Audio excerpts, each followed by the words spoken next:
Thank you, Corey. Ms. Hernandez, Bailey and Madison are here? Bailey, my oldest daughter, is here, yes. Where's Bailey? Hey, Bailey. Welcome. You were in a federal prison, Ms. Hernandez? Yes, sir. The FCI Tallahassee. And when did the rapes by this federal prison employee of you occur? Just what year? Well, it started in about 2020, and then ended in 2022, August of 2022. Okay.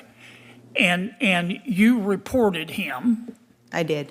And he was eventually punished. Correct. And what was his punishment? 3 months. Was he prosecuted? Yes. I mean, in federal court or state court, if you know? I don't know if it was state court or not. I know it was in Florida. Yeah. And he got 3 months for rape? Yes, sir. Well, that's part of the problem right there. What you allow is what will continue. I mean, 3 months for rape is absurd, much less for repeated rape. Ms. White, let me ask you a question. You talked about inmates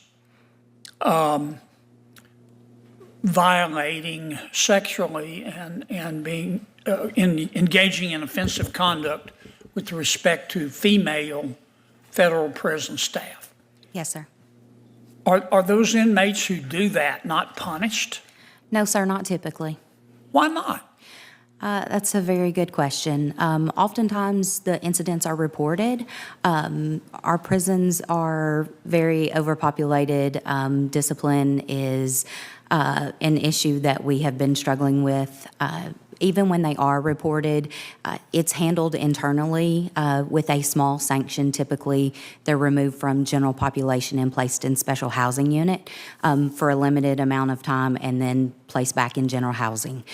It's not a true punishment, and it definitely is not a deterrent. Oftentimes, those issues are turned over to the AUSA offices, who decline to prosecute the inmates. Okay.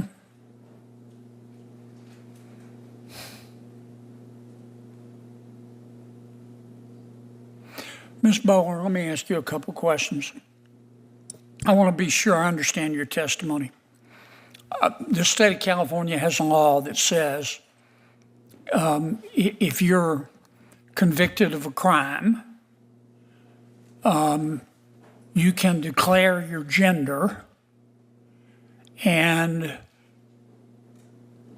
you can go to a women's prison if you are biologically a male, but declare yourself transgender. Is that right? That is correct. Okay. Does the state of California require any confirmation of one's gender identity? There is some type of review process, but it is based on the individual's self-declared gender identity. These individuals don't have to be identifying as transgender or non-binary prior to being convicted and entering prison. It is based on their self-declared gender identity. And I will note that many female inmates we have talked to tell us once they gain access to women's prisons behind closed doors, they are no longer identifying as transgender. They are embracing their natural male identity. Is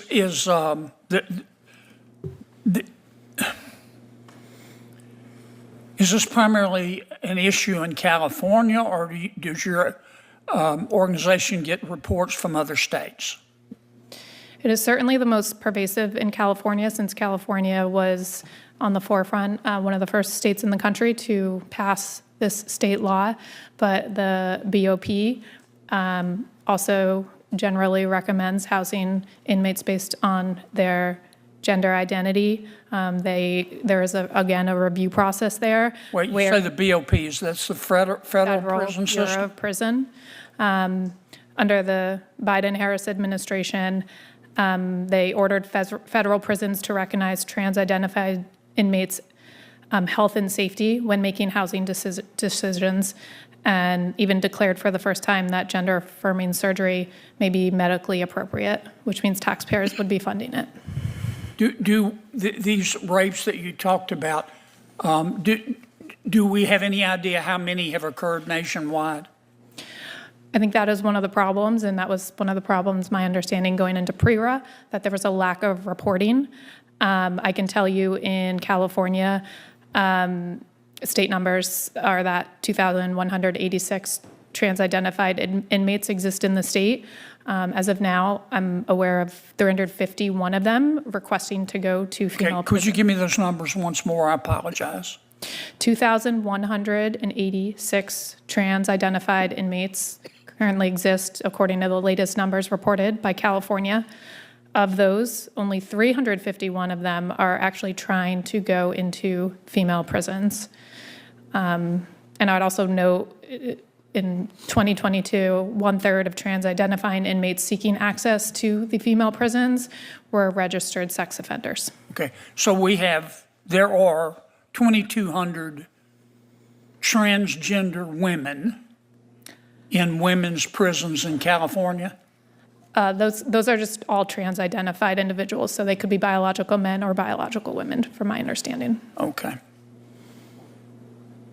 All right, last question, and I've really gone way over here. Take your time. Mr. James and Ms. Abate, give me 30 or 45 seconds if you were President of the United States, what you would do to fix this problem.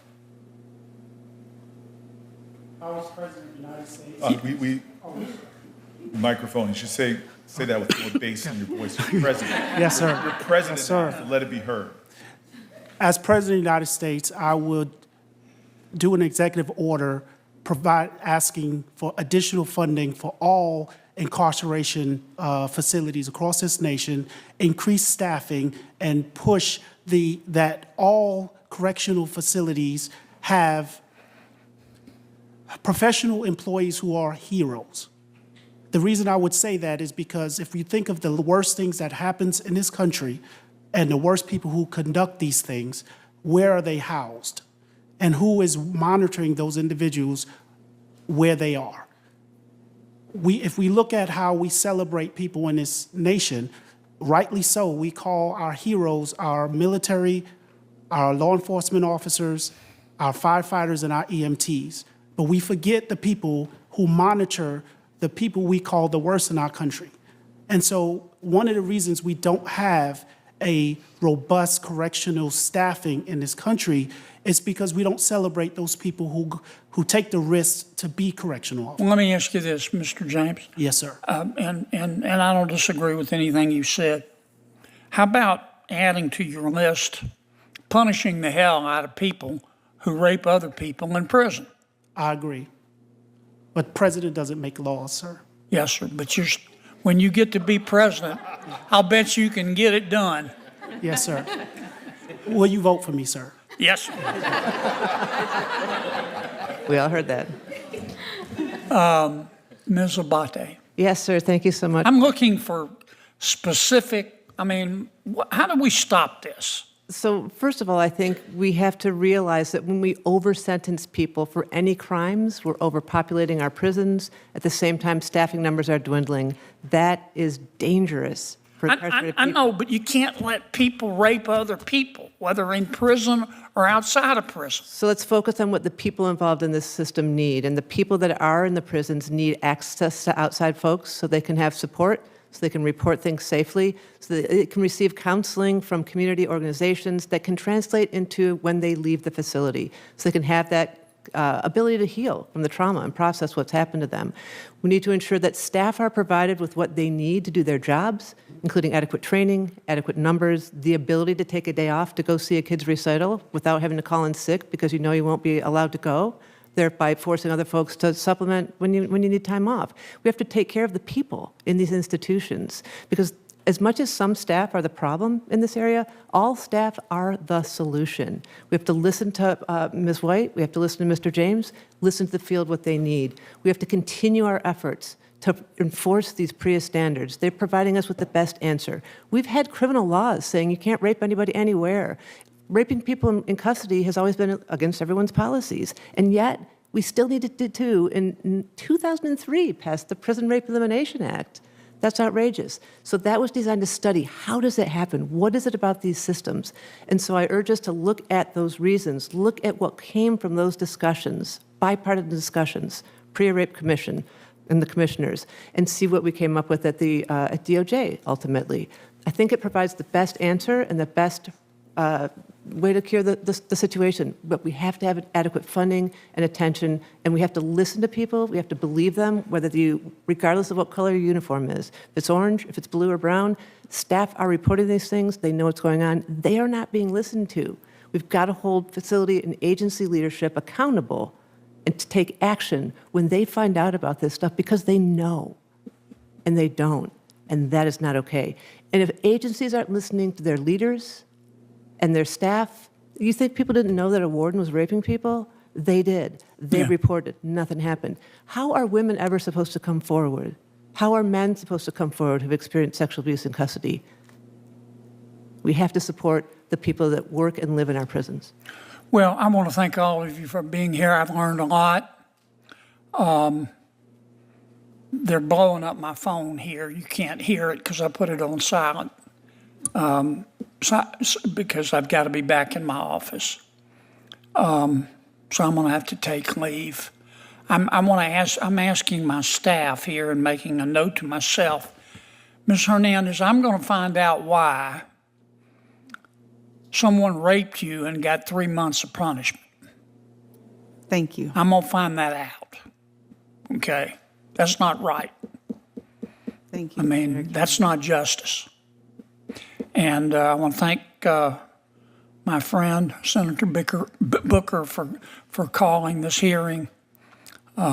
Corey always has interesting topics, and I always learn a lot. And I would have let White House go first if he had been here. I will never bicker if you fail to call me Booker. But